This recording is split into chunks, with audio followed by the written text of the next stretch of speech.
Assalomu alaykum rahmatulloh. Bugun bepul arab tili darslarimizning 8-qismi. Yodingizda bo'lsa kerak, o'tgan darsimizda 14-sahifadagi aniqlik va noaniqlik belgilarini bir-biridan farqi va aniq ismlarni yasash qoidalarini batafsil o'rgangandik. Bugun esa 14-sahifaning ostida berilgan mashqlarni birgalikda bajarish orqali o'tilgan mavzuni mustahkamlaymiz. Bunga kirishdan oldin esa bir muhim bo'lgan mavzuni daftarimizga yozib olaylik. Yodingizda bo'lsin. Biz talaffuz qiladigan har qanday so'z, xoh u o'zbek tilida bo'lsin, xoh arab tilida bo'lsin yoki boshqa tillarda, doimo fe'l yoki harf yoki ism turkumidan biriga kiradi. Bu turkumlar o'zida quyidagicha ma'nolarni kasb etadi. Fe'l deganimiz bu o'zbek tilidagi fe'l bilan bir xil. Ya'ni biror bir ish harakatni bildiradi. Uni ham o'tgan zamoni, hozirgi zamoni va kelasi zamonlari bor. Fe'l mavzusini inshaalloh kitobimizni 2-3 bo'limlarda o'rganamiz. Lekin birinchi kitobda fe'l mavzusiga oid misollar juda ham sanoqli kelgan.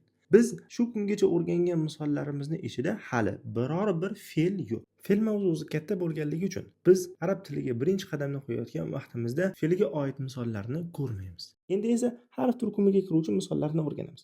Arab tilida harf deb turib bog'lovchi yoki qo'shimchalarga nisbatan aytiladi. Sodda qilib aytganda, o'zidan mustaqil ma'noni ifodalamaydigan kalimalarga nisbatan arab tilida harf deyiladi. Bunga misol vov harfi. Vov harfi o'zidan mustaqil ma'noni ifodalamaydi, balki o'zidan keyingi misolni o'zidan oldingi misoliga yoki o'zidan oldingi misolni o'zidan keyingi misoliga bog'lab beradi xolos. Yoki tasdiqlovchi qo'shimcha na'am yoki inkor etuvchi la.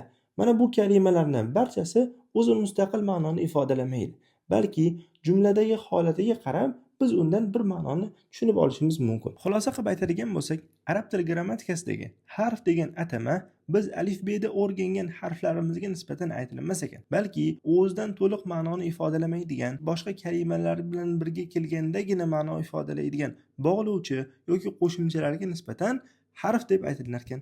Bunga oid bo'lgan qo'shimcha misollarni kitobimizning 4-darsdan boshlab o'rganamiz. Navbat arab tilida juda ham ko'p uchraydigan ism turkumiga keldik.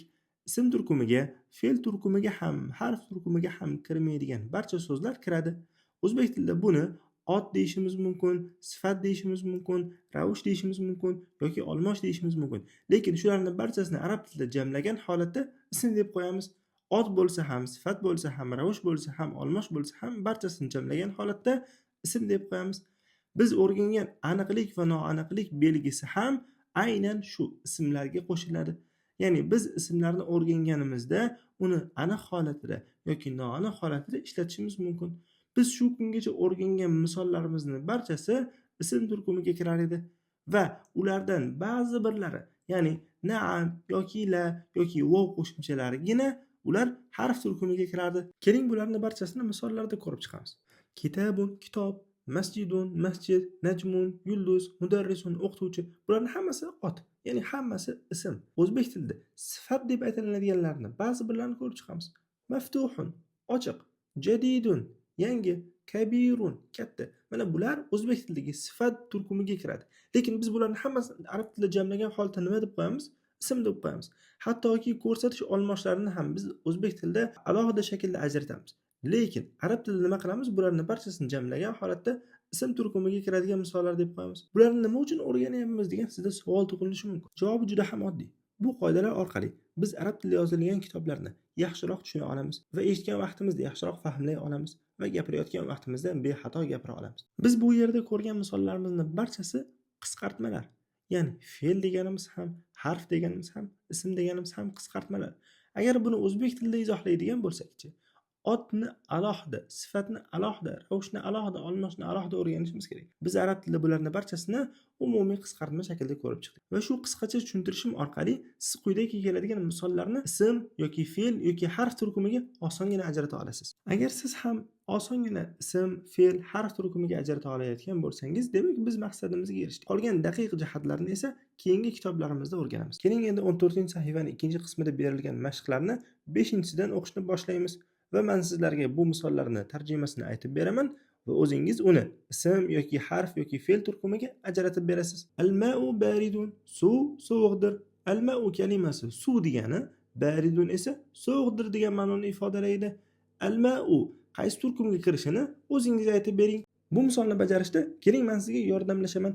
kalimamizni oldiga ahamiyatimizni qaratamiz. Oldidan alif lam qo'shildi, ya'ni aniqlik belgisi.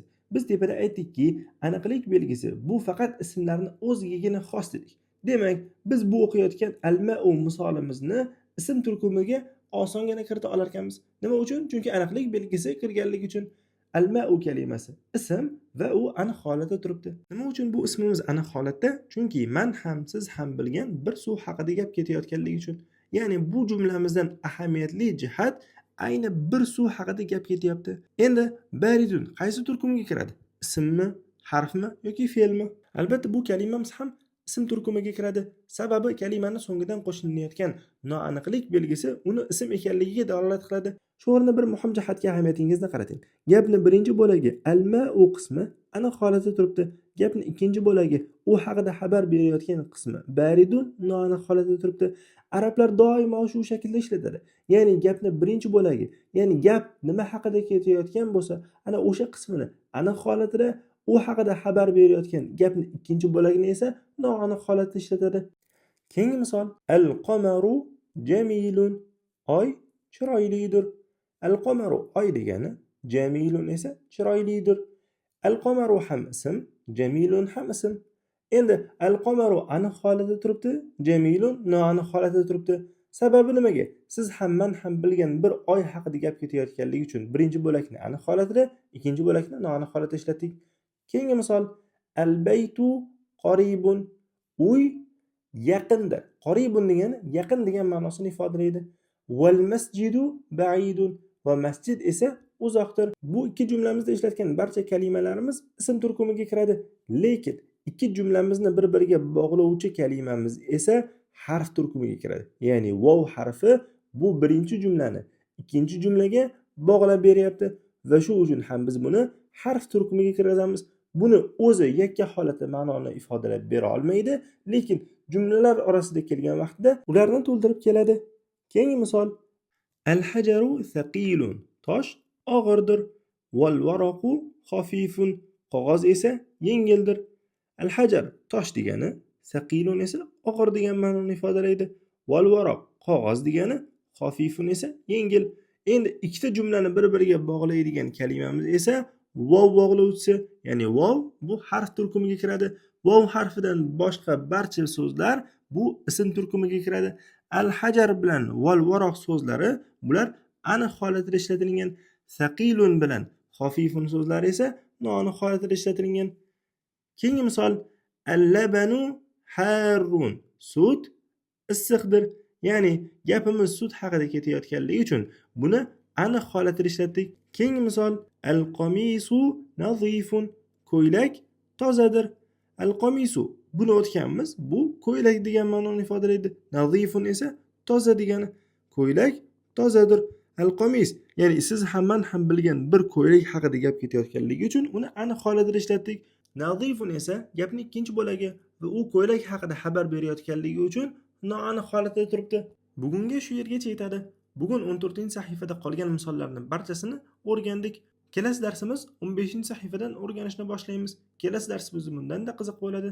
Bizni kuzatishda davom eting. Silsilaviy darslarimiz sizga manzur kelayotgan bo'lsa, videoga like bosing va izohlar qismida o'z fikringizni yozib qoldiring.